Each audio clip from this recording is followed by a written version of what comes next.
लग्नाची वेडी या मालिकेत आपण आता पाहणार आहोत की घरामध्ये सर्वजण बसलेले असतात.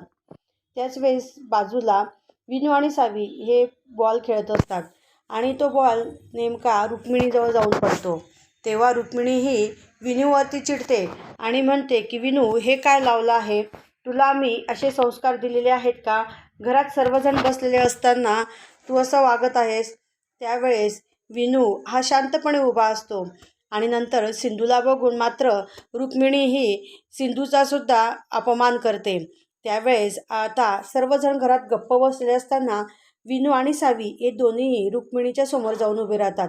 विनू म्हणतो की मोठी आजी, मला माफ कर ना, माझ्याकडनं अशी पुन्हा चूक होणार नाही. आणि सावीसुद्धा म्हणते की विनूची मोठी आजी, मला पण माफ कर ना, माझ्याकडनं अशी चुकी होणार नाही. त्यावेळेस मोठी आजी त्यांना दोघांना साईडला पाठवते.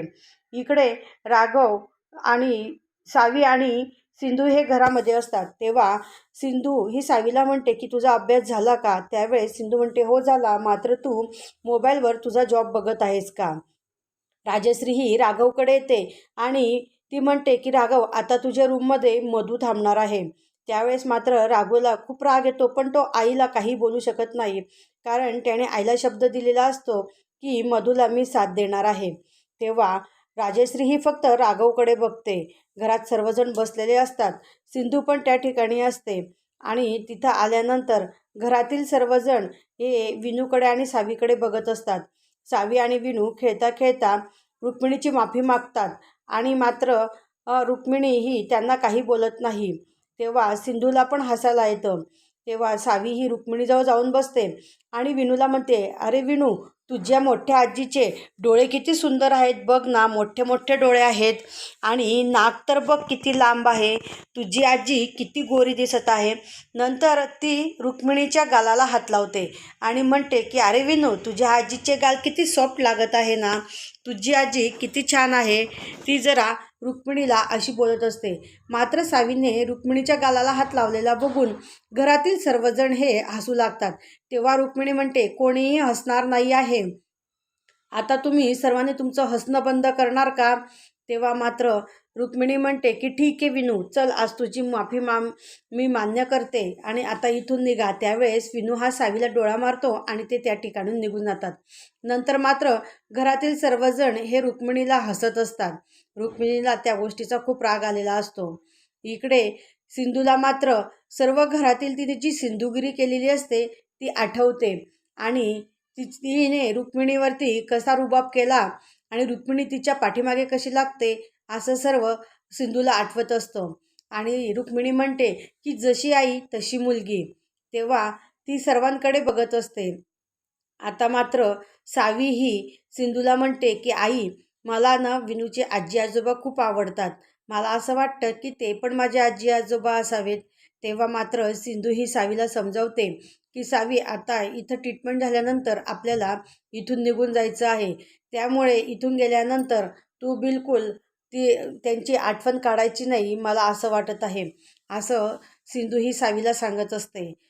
सावी सिंधूला म्हणते की आई, आत्ता तुझ्या कामाचं काय आहे? तेव्हा सिंधू सांगते की मी तेच मोबाईलवरती सर्चिंग करते की माझं कामाचं काय चालू आहे. आता मात्र तू झोप बरं, तुझं सर्व आवर आणि झोप. मात्र त्या ठिकाणी विनू येतो. इकडे राघव आणि मधू हे विनूला शोधत असतात. ते म्हणतात की आपल्या दोघांच्या मध्ये आपण विनूला आणूया. आणि विनू हा सावी आणि सिंधूकडे येतो. तेव्हा सिंधू ही सावीला समजावत असते. विनू म्हणतो की काकू, थँक्यू, तुमच्यामुळे मी खूप बरा झाला आहे.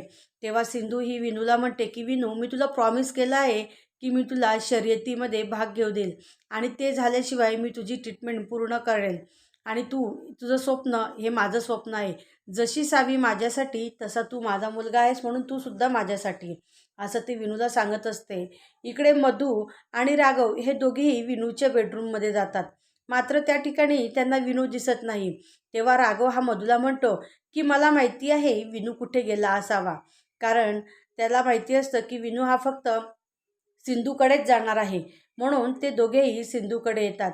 तेव्हा मात्र विनू त्यांना त्या ठिकाणी दिसतो. तेव्हा विनू म्हणतो की बाबा, मला सिंधू काकूकडेच झोपायचं आहे.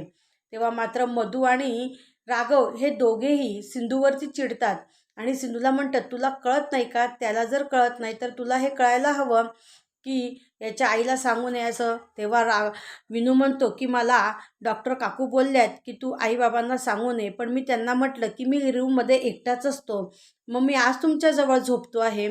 तेव्हा सिंधू ही विनूला समजावते आणि मग विंदू हा मधू आणि राघव बरोबर जातो. तेव्हा आता आपल्याला असं पाहायचं आहे की मधू आणि राघव एकाच रूममध्ये झोपल्यावरती सिंधूला काय त्रास होणार हे पाहणे फार रंजक आहे. असेच नवनवीन अपडेट पाहण्यासाठी आमच्या चॅनलला लाईक करा, शेअर करा आणि सबस्क्राईब करा.